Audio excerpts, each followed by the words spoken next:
23LM Racing Front Row Motorsports NASCAR trial will officially take place on December 1st, and Kyle Busch will run the Snowball Derby in 2025.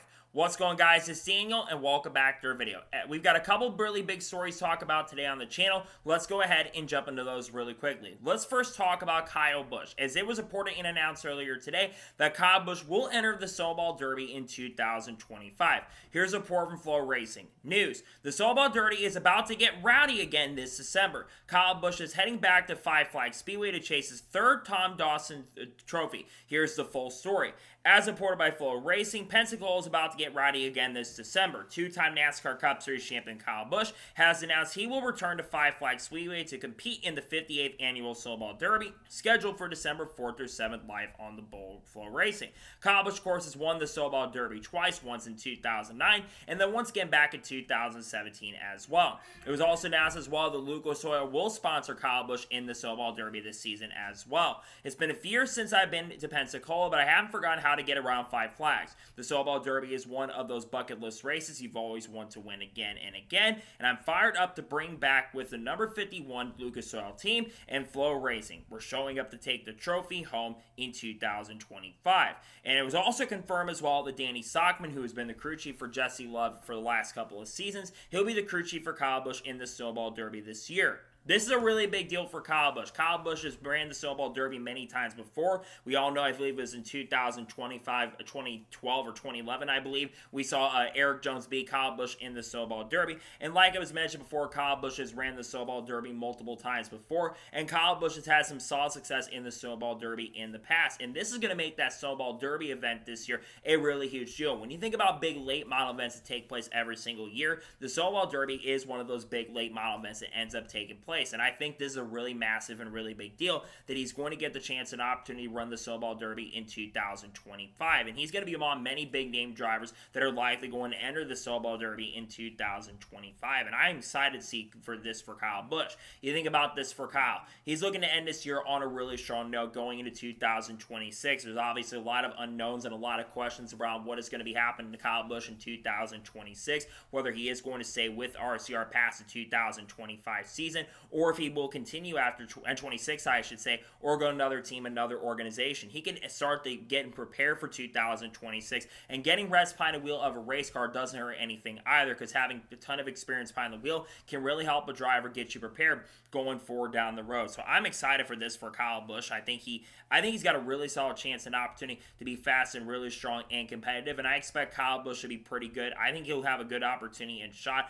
of showing some good stuff this time or in a couple months. I would expect some other big name drivers to enter alongside Kyle Busch in the Snowball Derby. Maybe see like a Chase Elliott, for example. I do believe David Gillen has confirmed that he is going to run the Snowball Derby this year as well. And there's some other big names that we do expect to be running the Snowball Derby in 2025 this year. It's one of the biggest events. Last year, Caden Honeycutt picked up the win. You're probably going to see Ty Majeski, probably Caden Honeycutt once again as well, unless they'll be working on his stuff for 2026, which we do expect Caden Honeycutt to run for Tricon next year. But it's a really big deal nonetheless, and exciting to see that Kyle Busch will finally get the chance and opportunity to run the Snowball Derby. I believe the last time Kyle Busch competed in the Snowball Derby was when he won it back in 2017. So it's been a long time to see Kyle Busch running it again. I think it's some really exciting stuff, amazing to see, and pretty cool that Kyle Busch will finally get the chance and opportunity to run the Snowball Derby in 2025, and I think we'll have a solid enough opportunity to compete for the overall win and victory in the 2025 Snowball Derby. We'll see if he has that chance and opportunity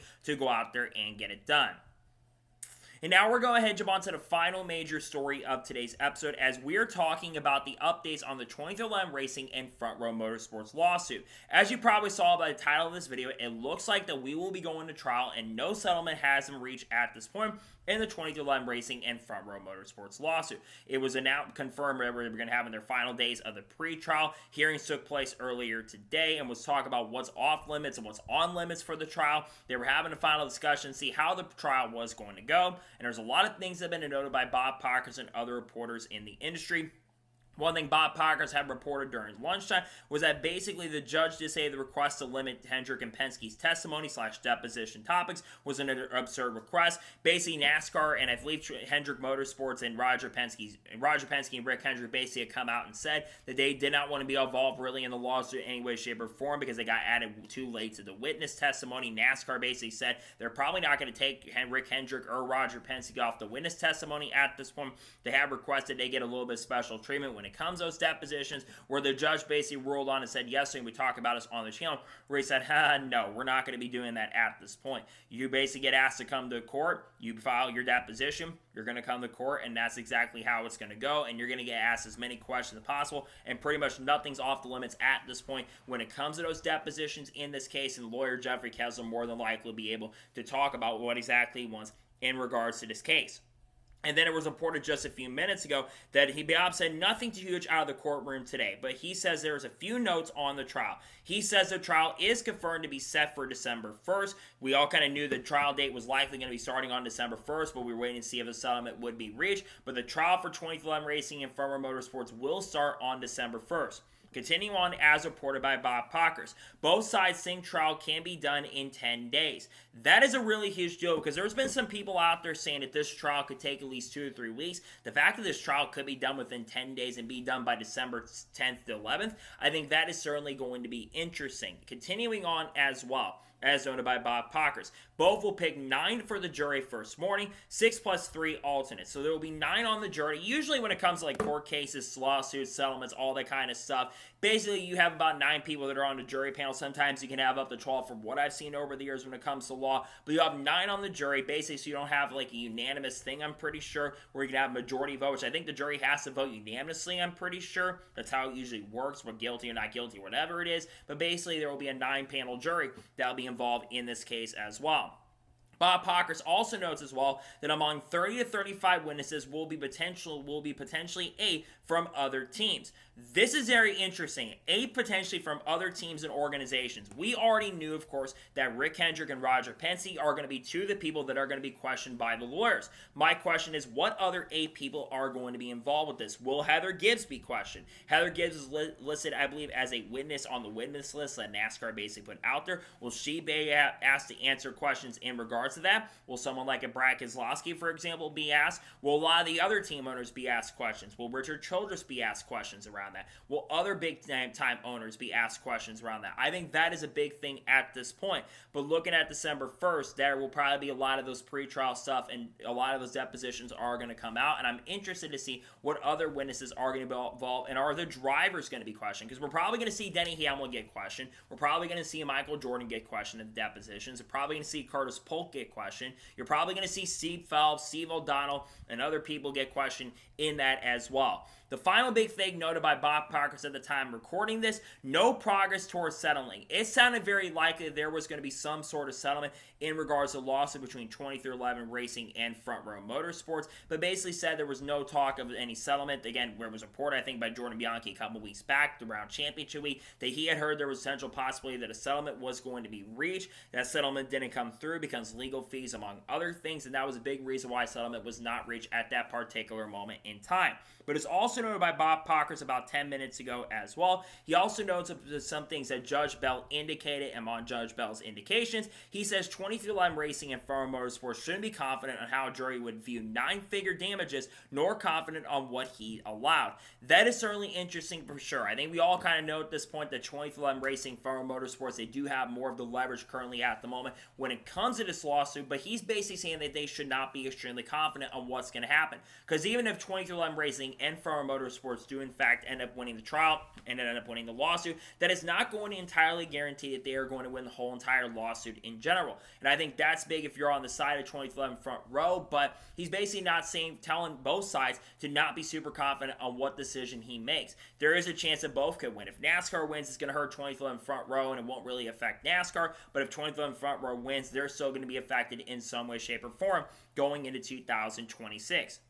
Continuing on, he says NASCAR was sandbagging in declaring Hendrick and Penske as witnesses. I think that's very true at this point because if I'm not mistaken, it was reported out there that there was a certain deadline to basically put the witness list out there. Heather Gibbs and a couple other people were on the witness list before basically the whole thing, the deadline came through, but according to what was put out there, they got their names on way too late in regards to that, and I do certainly believe that NASCAR is probably in a little bit of trouble on that front. I think NASCAR would have been smart to not include Rick Hendrick and Roger Penske because now they're going to be asked to have depositions right against them, and I don't think they're really happy with NASCAR currently at the moment because Rick Hendrick and Roger Penske did not want to be involved in this lawsuit in any way, shape, or form, and they wanted to keep their hands out of the lawsuit altogether in general. Moving on as well, no evidence designed to embarrass. Basically, we talked about this, I think, a couple weeks back, but basically there were some rulings that came out where I think both sides kind of agreed to not embarrass themselves, not basically put any playground insults quintessentially against each other, where basically they agreed that they were going to keep it as professional as possible. They weren't going to be doing any of the insults in the